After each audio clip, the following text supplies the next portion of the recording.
Hey, welcome to Graphic Policy Television, GPTV. I'm Brett. In my hands is Cartoonists Against Racism, The Secret Jewish War and Bigotry, a release by Dark Horse and Yo Books, out now. It's by Rafael, Medoff, Craig Yo, and a forward by Susannah Heschel.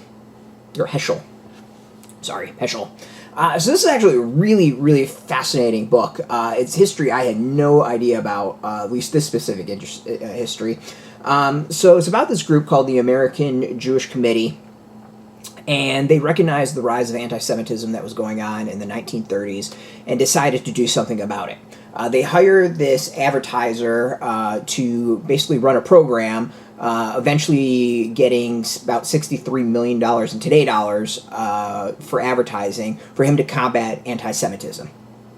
So now what this guy recognized was you couldn't go and just outright call a bigot a bigot. Anti-Semitism, just bigotry in general, was like ingrained in America, and I think while we have a rah rah go America thought about the U.S. in World War II, the reality was very different. The vast majority of Americans did not want to get involved in World War II. We always kind of seem to overlook that bit. It puts out some interesting statistics. About 40% of Americans were either okay with or outright wanted campaigns against Jewish individuals to root them out and drive them away.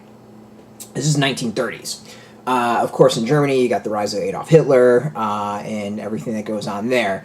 So this organization decides to hire this guy to create a program to combat the anti-Semitism. What he decides is you can't go at it directly. One, if a group can't sue. So that's out of the question. And even if you sued, you're going to have some issues. Either the person's going to wind up being found not guilty, in which case their beliefs are basically said are okay. It's a hung jury, in which case it gets dragged out, or the person's found guilty and becomes a martyr. So that's like a lose across the board. By just refuting the facts, who the hell cares about facts? You're raising the lies up. You're putting a spotlight on them. That's not good either. So what you need to do is frame it. And the way he framed it was, by being a bigot, by being anti-Semitic, you're un-American, you're anti-American, that we were in this together, this is a nation that we come together, work together, and eventually take on Hitler and the Nazis. And that was basically the campaign, was if you went this route, if you had these beliefs, you were against the country. 80 years later, this book feels like it should be going on today. It is, unfortunately, I think reading it, it really feels like history is repeating itself, and that we could use an ACJ or AJC to lead a campaign, and the guy's name is Rothschild. His last name is Rothschild, Richard C. Rothschild. We could use someone like that to actually run a campaign and refute the stupidity we see going on now. It's a fantastic book, I think. One, I didn't know this history at all. I think it's really interesting in that, there were parts of it I knew, but I didn't know all of it. And the parts I knew were, a great example is it talks about the Superman radio show, and that the Superman took on the KKK. Well, it points out that the Anti-Defamation League liked what was going on and kind of did their own thing, and that Superman versus the KKK was part of the ADL's movement to fight anti-Semitism. Didn't know that part, didn't know that little bit of history, or maybe forgot that bit of history. It talks about comics that were released back then, and some had more enormous numbers. There's one, I think it's called The Blame Game. If you do the math, it's it had millions of issues printed. It talks about how posters were done, how unions were used, how it took inspiration. There was a movement of, I think it was a Catholic priest, a Protestant priest, and a rabbi that went around talking about coming together as religious tolerance, and used that as inspiration. All this really interesting history that I knew nothing about. And I think what's actually really cool about the book is it's done in chapters in that it takes you through kind of an important individual or a couple individuals and their contribution, what they did with this. And then it goes with a lot of pages showing you exactly what they did. So the comic I mentioned, The Blame Game, is in here. It's fully printed. You can read the whole thing. It talks about how there was like some controversy into some of what was printed, and they weren't sure like how it would fly or how it would play out. That's all printed in here. It shows off like the good and the bad. It does a few pages giving you the history and then like a dozen pages of examples. And to me, I think that's really, really, really cool. It could have easily been this dive in, text heavy book about the history, and it would have been boring. To me, it's the art, it's the posters, it's the cartoons, it's the comics. That's the interesting part of this history and this book especially. It's fantastic. Like, it's really, really, really cool. And it goes through it and talks about like the good and the bad. Some of the cartoons didn't do all that well. Some of the people behind it were kind of controversial. Frederick Wortham, of course, had a knip shit about it. There was others who attacked what was going on, attacked some of the creators. Said some of them were communists or communist sympathizers. It talks about how it had to combat one of the earliest, I would call a shock jock radio host, this reverend, who tens of millions of people listen to him every single month, who was spouting bigotry and hatred. It talks about Henry Ford and the Elders or the Protocols of Zion and how that happened in the 20s, and and that kind of came back in the 30s, and it really goes through, I think, a lot of the history, and I think presents it in a really fantastic way.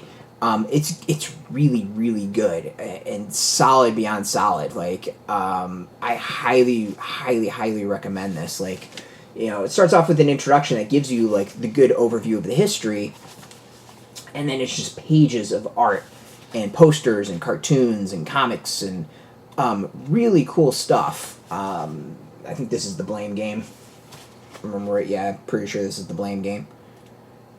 Oh, They Got Blame. That's it. They Got Blame is the title of it. I think it's awesome. It's very cool.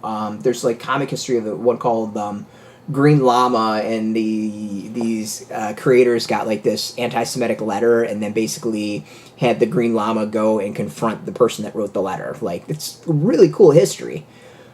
And unfortunately, this is all pertinent today. Like, we're seeing a massive rise in anti-Semitism. Like, I don't even know what the percentage is of people that find it acceptable or believe it. We see people who are embracing a lot of the attitudes of the 20s and 30s.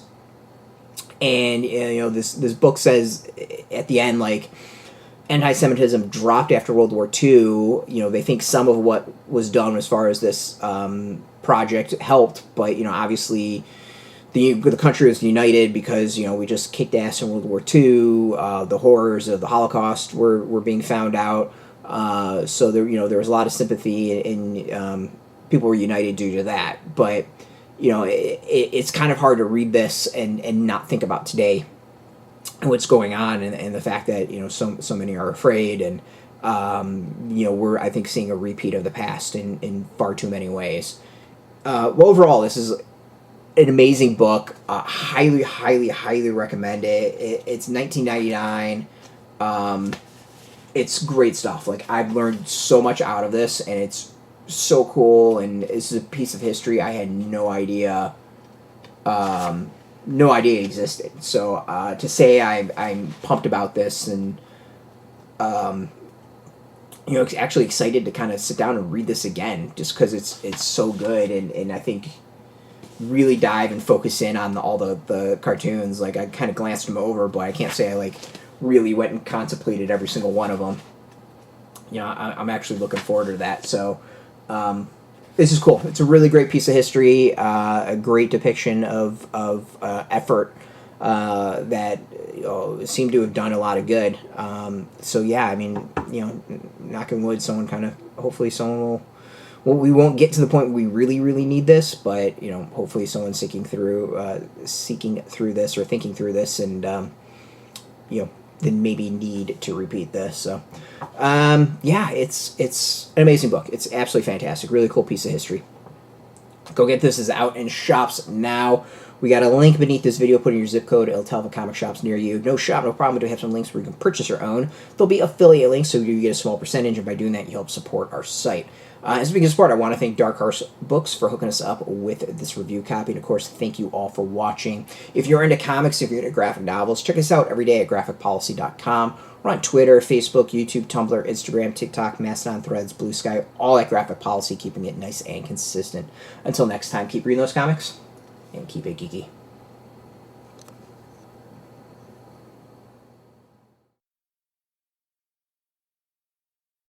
Hey, thanks for watching the previous video from Graphic Policy Television. Just by watching, you help support our site. Thank you so much. Now, if you're watching these videos, you probably care about geeky things like movies, television, comic books, toys, games, video games, you name it. You can go and subscribe right now to our YouTube channel to stay in touch and catch all the new videos, or check out our website at graphicpolicy.com. There's a nice link on this end of the video. But as always, thank you for watching. Keep on rocking and keep it geeky.